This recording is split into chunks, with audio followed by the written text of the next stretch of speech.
Jornal da Manhã, 10h10. Repita. São 10h10. E agora a gente fala de economia, porque a inflação veio menor do que o mercado esperava, veio aí a 0,71%. E é sobre esse assunto, sobre a queda da inflação no país, que a gente fala com o Jansen Costa, sócio fundador da Fatorial Investimentos. Jansen, obrigada pela participação aqui no Jornal da Manhã. Eu já vou engatar minha pergunta aqui para você. Essa queda da inflação aí, essa expectativa menor que veio, fez com que o dólar também caísse. E a pergunta que vale milhões é: o dólar vai continuar baixo aí nos próximos dias? Qual que é a sua análise em relação a isso? Bom dia. Essa primeira pergunta já derruba qualquer economista na aula de largada. Mas o IPCA ele veio abaixo das expectativas, com o núcleo ali de serviços pressionando e a parte também de transporte por custo da reoneração dos combustíveis. Olhando pela ótica do dólar, a gente teve um enfraquecimento do dólar perante o mundo inteiro essa semana. Isso facilitou ali o fortalecimento do real durante esse período. A gente tem uma visão para o dólar um pouco mais complicada, dado que o nosso equilíbrio fiscal ainda não está definido, mas uma vez que a gente comece a organizar a casa aqui no nosso país, a gente pode ter um patamar de dólar até mais atrativo do que a gente tem hoje. E a inflação deve continuar em queda, Jansen? É essa a projeção para os próximos meses? A gente tem uma taxa Selic bastante contracionista, isso já está fazendo efeito dado todo o ciclo de aperto de juros. É importante deixar claro que o Banco Central está vigilante com esse processo. E uma vez que a inflação ela vem sendo reduzida mês a mês e os núcleos de inflação vêm sendo pressionados a cada vez menos, isso será positivo para o corte de juros e aí, por consequência, a gente terá ali um processo de desinflação mais rápido. Jansen, Zé Maria Trindade também participa da entrevista. Zé, com você. Salve, Jansen, muito bom dia.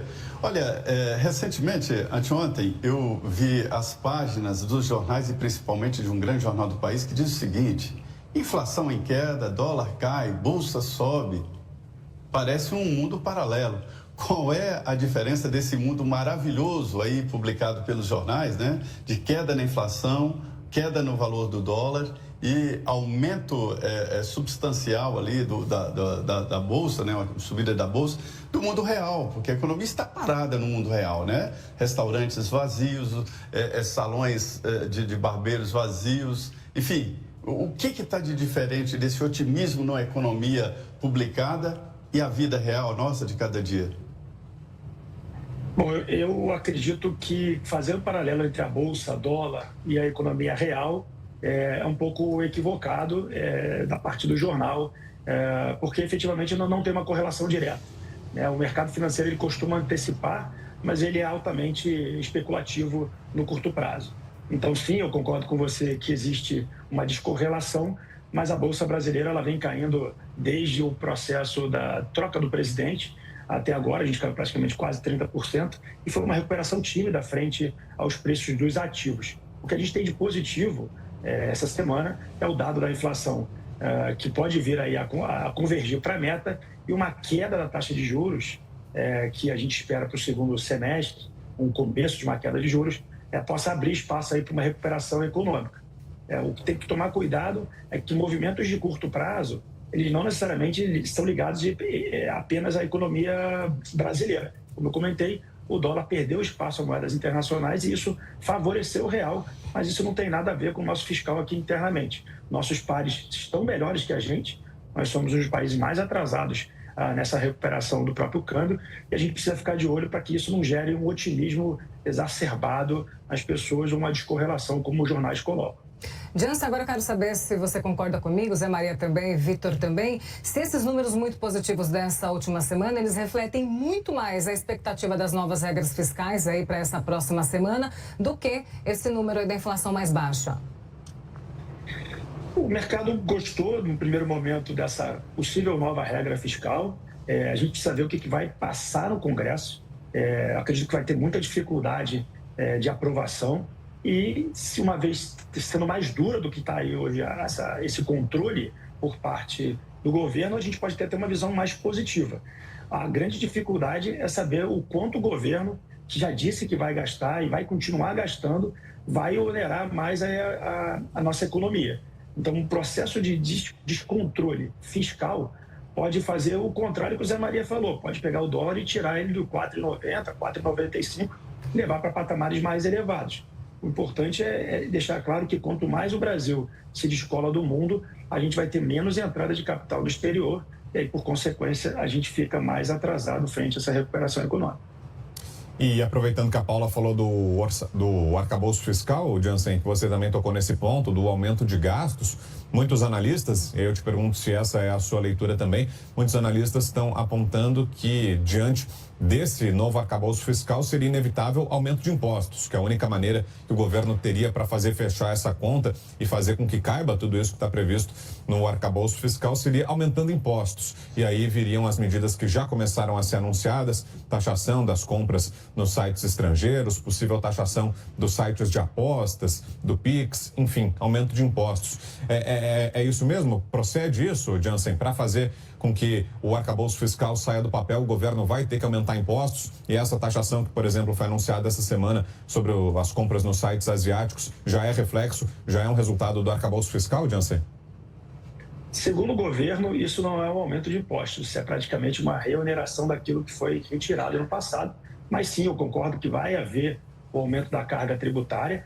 A grande questão é que a curva de Laffer diz que quanto mais tributos, né, a gente vai ter menos arrecadação. Então, isso vai ter uma curva ótima que, nesse primeiro momento, pode ser benéfico para o governo, mas como é que a gente sabe que se o governo não conseguir fazer com que a economia volte a crescer, isso vai ser um tiro no pé.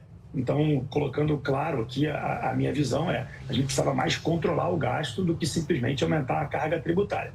Então, o processo de reoneração precisa acontecer, mas a gente precisa também ter claramente o que vai ser reonerado para que outros setores que não serão reonerados, não terão afetado o seu negócio, possam ter visão clara do futuro. Então, a falta de clareza por parte do governo em dizer o que ele vai tributar e o que ele vai reonerar de curto prazo, tiraria um peso do mercado, sendo que o mercado hoje trabalha com uma reoneração ampla dos setores aí que tem a sua folha, por exemplo, desonerada. Zé Maria, com você. Naturalmente que a política está ligada diretamente à economia, né? Sempre assim, porque eu costumo dizer, né, assim, que não tem nada mais covarde no mundo do que o capital, né? Como é que você vê nesse momento a política, essa ligação da política? Eu vejo aqui que o Fernando Haddad, de proscrito, passou a ser o queridinho ali do mercado, porque vê que o Fernando Haddad é o pé no chão do governo Lula. Como é que você está vendo aí essa relação da economia com a política brasileira? Precisa ter pragmatismo, né? A gente sabe que o presidente ele tem ali as suas visões de um gasto maior, uma visão muito mais para a população menos favorecida, só que a gente sabe que se olhar só para isso e esquecer da economia, pode ser algo complexo para nosso equilíbrio fiscal. Então, algumas pessoas, sim, do mercado entendem que o Haddad é um equilíbrio, mas a minha visão é que ele é um pouco mais pragmático nesse momento, entendendo que se ele não tiver a rédea do governo ou para a parte econômica não fizer o equilíbrio, ele pode ser o causador ou o principal causador do estrago no país. Ou seja, colocarão nele, como ministro da Economia, toda a culpa de um descontrole do dólar, de um descontrole de um processo inflacionário, e isso pode cair tudo nas costas dele, e ele sabe que ele precisa colocar fielmente aquilo que ele coloca e acredita que não dá para fazer tudo aquilo que o governo está buscando. Então, ele é um ponto, sim, de equilíbrio. A grande questão é que, quanto tempo ele vai aguentar ser esse equilíbrio, e ele, junto com o Congresso, precisa segurar as rédeas ali do governo por parte dos gastos. Ô, Jansen, e se esse cenário se mantiver estável, né? Essa inflação que veio com esse valor menor do que os economistas esperaram, a gente já pode começar a pensar em uma redução de juros por parte do Banco Central? Sim. O grande problema precisa que o governo pare de questionar o Banco Central pela sua política de juros. Os juros é uma parte do controle do que a gente precisa fazer, e sim, a gente vai ter um ajuste da curva de juros no futuro. O problema é que, assim como foi lento a recuperação na subida de juros, dado o processo inflacionário, acredito que o Banco Central também será um pouco lento na questão do corte de juros, talvez não agradando o governo. Então, a queda, sim, ela vai acontecer, Porém, a grande questão e a grande pergunta do mercado é quando que ele vai começar a cortar juros e em que patamar de juros a gente vai equilibrar a economia. A minha visão é que isso ajuda, mas não resolve o nosso problema de crescimento no país. A produtividade, a baixa produtividade e a baixa eficiência das empresas brasileiras é um problema que a gente vai ter que atacar para que a gente possa ser competitivo frente ao mercado internacional. E, Jansen, aproveitando a sua presença aqui, ainda falando sobre os rumos da economia, mas mudando um pouquinho de assunto, queria te perguntar agora sobre mercado de trabalho. Afinal de contas, essa é sempre uma das grandes preocupações e talvez esse seja até um indicador que se aproxime mais da vida real, né? Em linha com aquilo que o Zé falava aqui no começo da nossa conversa, né? As manchetes e os indicadores acabam desenhando um cenário, mas a vida real tem um outro cenário. Os números do mercado de trabalho, do desemprego, acabam se aproximando mais da vida real, né? Uma sociedade em que falta trabalho, é uma sociedade que está em crise, né? Que tem problemas econômicos, vai caindo o poder aquisitivo da população, né? É um drama, né? A falta de emprego.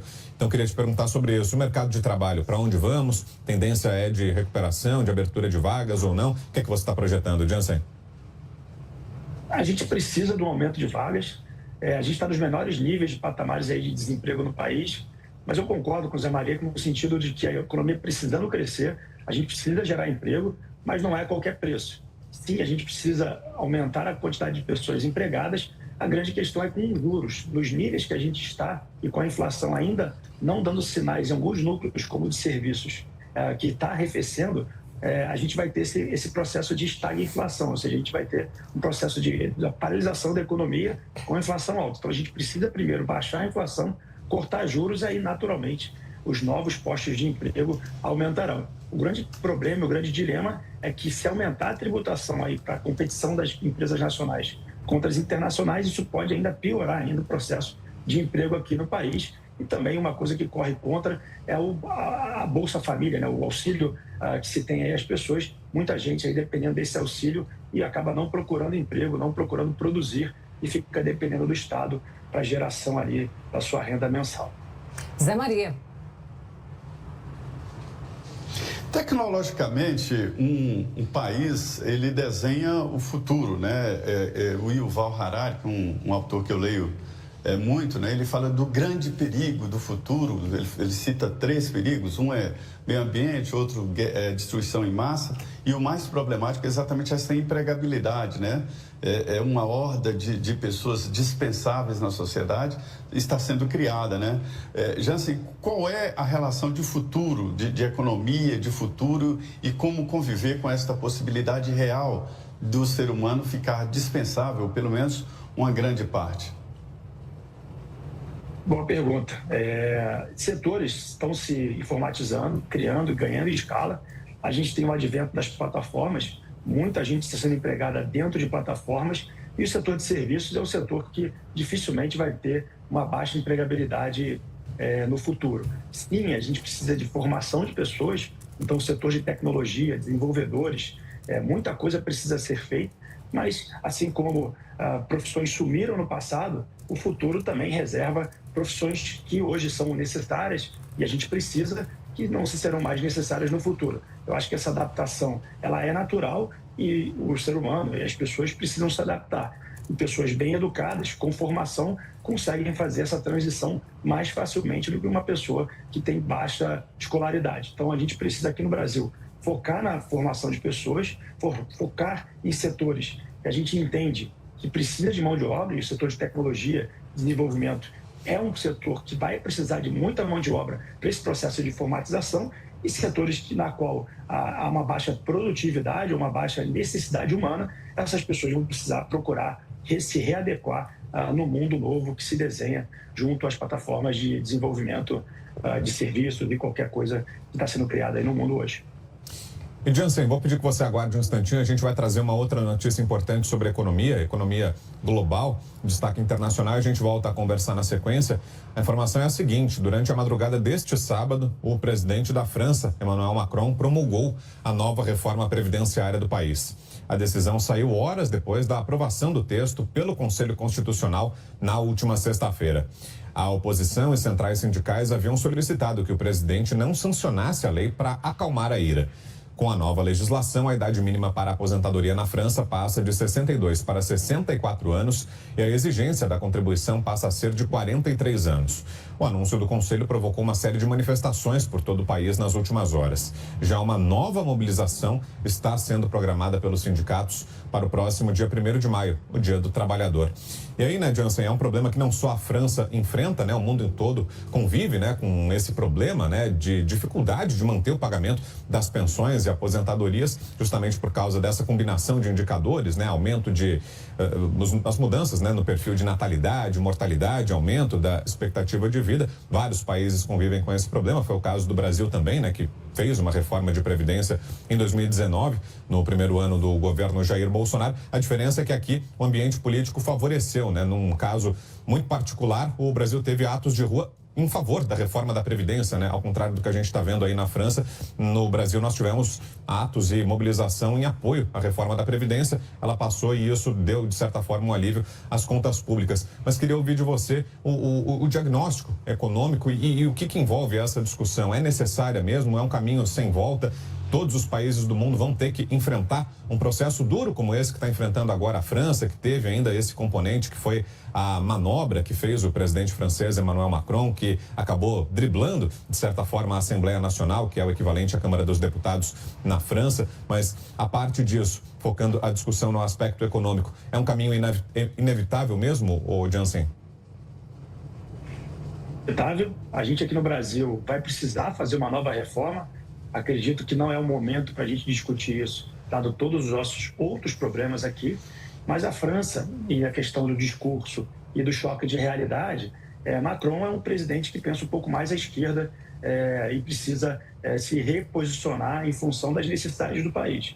Então, quando o discurso entra em choque com a realidade, a gente tem uma dificuldade da população entender o discurso e a prática.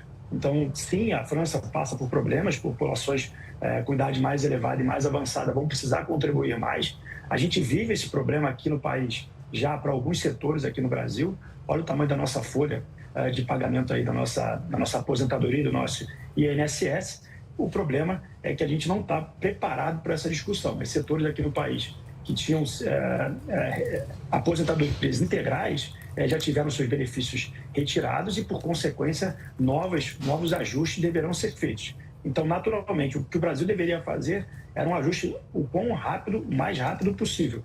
O problema é que a gente tem outros problemas mais importantes hoje do que essa situação. Mas, se a gente tocasse nesse ponto da Previdência e do gasto público como parte do INSS, e a gente ajustasse essas contas, ficaria até mais equilibrado o nosso fiscal para o futuro. O problema é que a gente vai empurrar isso o mais longo possível, ninguém vai querer tocar nessa seara, e o país vai sofrer lá na frente com um gasto maior junto às pessoas que vão precisar depender da sua aposentadoria. O que pode acontecer, no caso negativo, é o que aconteceu em Portugal. Em Portugal tivemos ali um corte nas aposentadorias de maneira linear, dado que o Estado não conseguia bancar todas as aposentadorias com a receita que tinha frente aos gastos. Jansen, você falou um pouquinho, mas eu queria te ouvir um pouco mais em relação a isso, sobre o que o governo poderia fazer em relação a essa manobra para ter uma melhora dessa reforma tributária, reforma previdenciária aqui no Brasil, aliás, reforma da Previdência. Isso não está em pauta agora nesse momento. O que a gente vai ter que buscar, e acho difícil nesse governo, é a retirada dos privilégios de alguns setores do Estado. Ou seja, algumas pessoas têm aposentadorias ainda muito superiores à grande média, e todo mundo que se buscar o teto do INSS, o buraco dos gastos públicos diminuiria.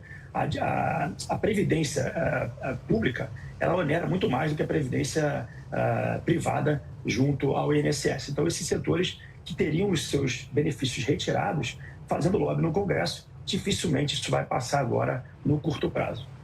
São muitos pontos mesmo. Zé Maria, com você. Aliás, antes da sua pergunta, Zé, vou te interromper. A reforma da Previdência, já chamado você tem razão. Da nossa reportagem, Zé, aí em Brasília também. Sim. É isso, né, Paula? É isso. A gente chama primeiramente a Yasmin. A gente já continua com você, porque o governo condiciona 172 bilhões de reais em despesas em 2024, a aprovação do arcabouço fiscal. Assunto para Yasmin Costa. Yasmin, qual que é a meta do governo com essa medida para a gente continuar debatendo, falando aqui no Jornal da Manhã sobre esses assuntos aí do governo? Conta pra gente. Vou trazer mais uma contribuição aí para essa roda de conversas. Olha, o governo espera zerar o rombo nas contas públicas no ano que vem. Enviou ontem, no finalzinho da tarde, o projeto de LDO, Lei de Diretrizes Orçamentárias, para que o Congresso Nacional avalie. E nesse projeto encaminhado para o Congresso, o governo encaminhou ali com duas alternativas, uma proposta, vamos dizer, com dois cenários. O primeiro cenário é prevendo a regra atual de teto de gastos, que tem ali uma restrição maior para o aumento dos gastos públicos, das despesas públicas, esse teto de gastos. E a segunda proposta é justamente pensando na aprovação do arcabouço fiscal. E essa proposta, se o arcabouço for aprovada, fica ali, o governo pode gastar mais 172 bilhões de reais sem ter ali qualquer tipo de rombo nas contas públicas. Esse texto aí encaminhado ao Congresso Nacional, esse projeto de LDO, também prevê um salário mínimo de R$ 1.389 para 2024, só que é só considerando a inflação. Durante a campanha, o presidente Lula chegou a falar em aumento real, não só baseado na inflação para esse salário mínimo, mas a princípio ele está sim baseado somente na inflação para o ano que vem. E além disso, vale lembrar, essa proposta de arcabouço fiscal ainda não chegou efetivamente ao Congresso Nacional, apesar de já estar ali meio que prevista na LDO. A expectativa, segundo a própria ministra do Planejamento, Simone Tebet, é que esse projeto de arcabouço seja enviado na segunda-feira para análise dos parlamentares. E a ministra ainda disse que o final de semana é para toda a equipe econômica do governo federal ajustar os últimos detalhes, já que eles já disseram ali mais ou menos como será esse caminho, mas o texto, efetivamente, eles estão ajustando, e a previsão é que na segunda-feira eles encaminhem para o Congresso Nacional, e a partir daí,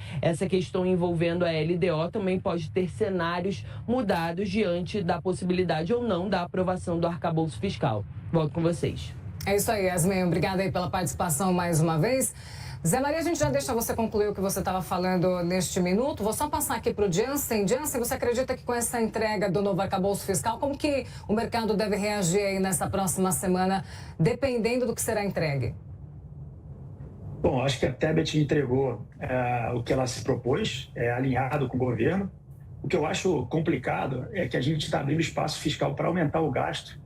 E sim, ela está correta que o teto de gastos limitaria despesas aqui no país, e o Brasil deveria discutir como que a gente gasta os nossos recursos nos setores. E aí, um momento que ela passa uma nova LDO com um arcabouço fiscal sendo aprovado com mais 170 bi, ela simplesmente ignora que a gente precisava discutir como que a gente gasta e não abrir mais espaço para um gasto. Uma vez isso aí aprovado, essa LDO com aumento de gastos, não aumento da receita, a gente, na minha visão, segue para um caminho muito complicado no país, de despesa muito maior do que a receita, entrando simplesmente no lado mais negativo do lado econômico, aí, podendo se falar dessa maneira. Zé. Eu falava da Previdência, eu já defendo, de tanto acompanhar esse processo, esse debate, que tenha uma comissão permanente de reforma da Previdência. Todo ano fazer um ajuste ali para não assustar. E com relação, você disse, Jansen, muito bem sobre a Previdência Pública, né? É impressionante que uma Constituição e a legislação digam que existem cidadãos diferentes. Um cidadão que é o setor público, né, que tem estabilidade no emprego, que é uma iguaria que a iniciativa privada nem ouviu falar, que é a tal estabilidade. Também a aposentadoria integral, paridade, você se aposenta e fica ganhando como o outro que está sentado lá trabalhando, inclusive produtividade, para se ter uma ideia. Então, precisava mesmo desta reforma permanente da Previdência. Mas a gente falava aqui do orçamento, é muito complicado você falar sobre orçamento, porque o total do orçamento é 4 trilhões e meio, né, de bilhões de reais.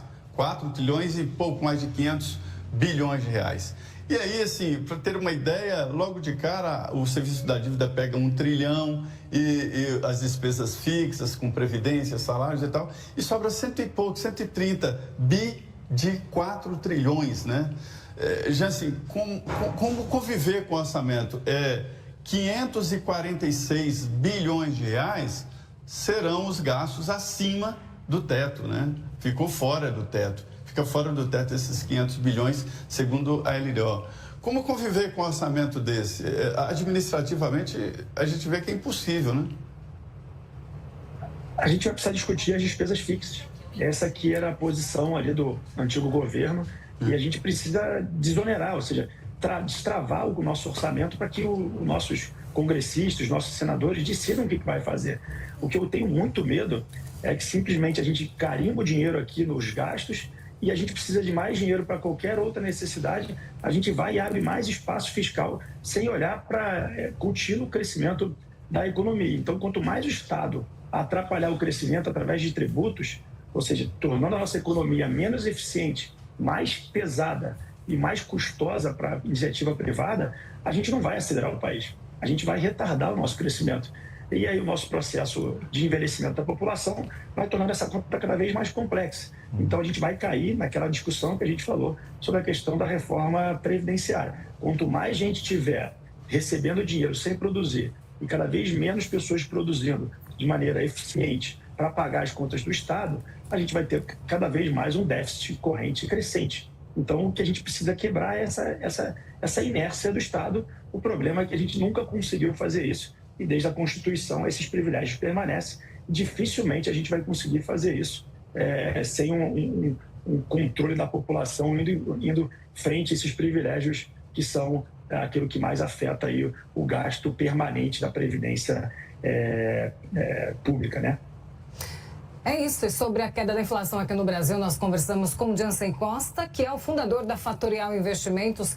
Jansen, muito obrigada pelos esclarecimentos aqui no Jornal da Manhã, foi muito boa a sua participação por aqui, a gente te espera novamente. Obrigado.